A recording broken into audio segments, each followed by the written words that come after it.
Viewers, welcome back to my channel and today's topic about biosafety levels. ठीक है, biosafety जो levels होते हैं वो माइक्रोबायोलॉजी लैब्स हुए या पैथोलॉजी लैब्स हुए, उनको कैसे डिफ्रेंशिएट किया जाता है कि ये बायोसेफ्टी लैब 1 है, लेवल पे 1 लेवल पर आती है कि ये 2 लेवल पे आती है, 3 या 4 लेवल पर ये एरिया आता है या फिर ये लेबोरेटरी आती है। तो उसको डिवाइड करने के लिए ये कैटेगरीज बनाई गई है, VSL 1, 2, 3 एंड 4। सबसे पहले जो VSL 1 वाली जो लैब होती है ये बायोसेफ्टी लेवल 1 है। इसमें हम ऐसे माइक्रो ऑर्गेनिज्म के साथ काम कर सकते हैं जो कि कोई ऐसा मेजर या नॉन ह्यूमन डिजीज नहीं करती, जैसे कि ई कोलाई एक नॉर्मल बैक्टीरिया है जो कोई ऐसा सीरियस ह्यूमन डिजीज नहीं करता। इसलिए बायोसेफ्टी लेवल 1 में जो हम ई कोलाई जैसे बैक्टीरिया का यूज करते हैं। और BSL 2 वाले जो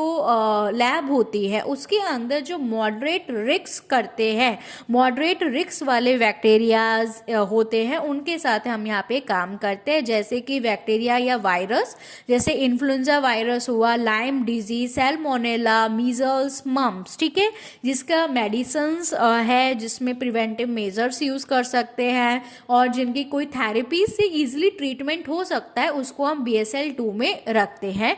BSL 3 में वो वाली लैब्स आती हैं जहाँ पे काम किया जाता है इंडिजिनस या एक्सोटिक माइक्रो ऑर्गेनिज्म के साथ, जैसे कोरोना वायरस, माइकोबैक्टीरियम ट्यूबरक्लोसिस जो टीवी करता है, यार्सीनिया पेस्टि जो प्लेग करता है, या मलेरिया।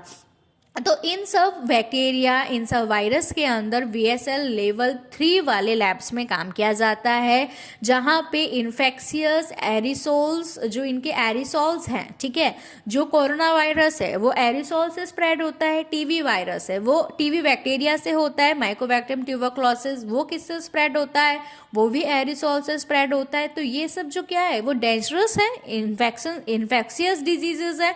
तो इनको 3 वाले लेवल में लैब्स में टेस्ट किया जाता है। 4th वाला जो होता है उसमें ऐसे बैक्टीरिया, जबकि VSL लेवल 4 वाले में ऐसे बैक्टीरिया के साथ काम किया जाता है जो बहुत सीरियस या लीथल इन्फेक्शन करते हो, जिसका कोई ट्रीटमेंट भी एज सच अवेलेबल नहीं है, जैसे Ebola virus, variola virus as well as Marburg viruses. ठीक है, नॉर्मली वायरस ही हैंडल करते हैं उस लेवल के लैब्स में, क्योंकि वायरस का कोई भी ऐसा एंटीबायोटिक ट्रीटमेंट नहीं हो पाता है, इसलिए।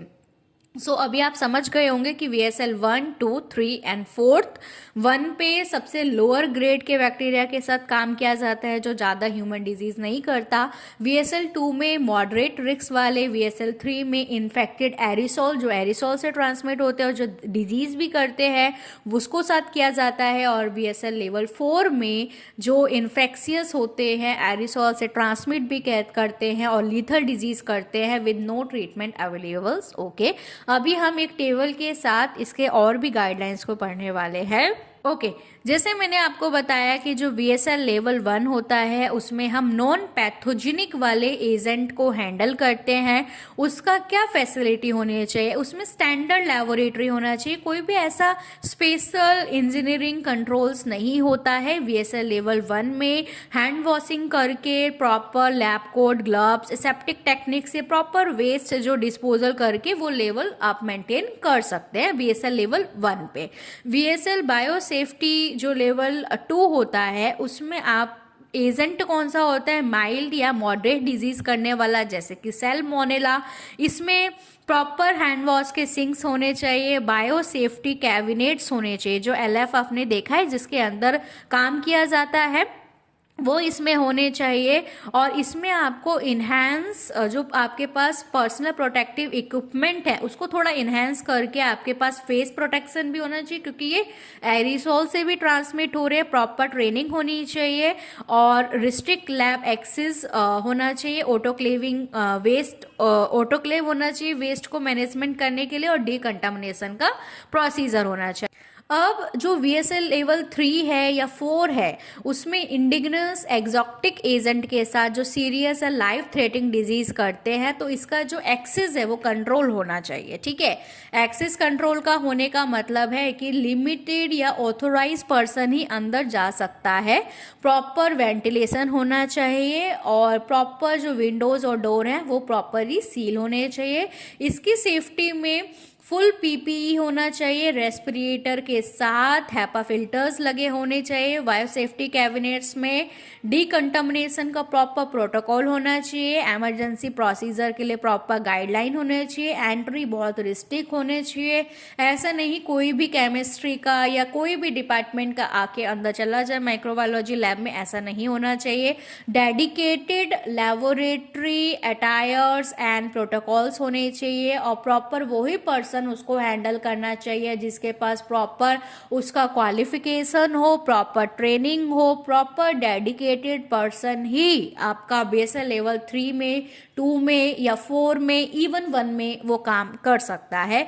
जर्नल प्रैक्टिस, जो जर्नल प्रैक्टिस होती है वो तो सारे VSL लेवल में होने चाहिए। प्रॉपर हैंड वॉशिंग होना चाहिए, प्रॉपर PPE का यूज होना चाहिए, प्रॉपर वेस्ट मैनेजमेंट एक्सेट्रा।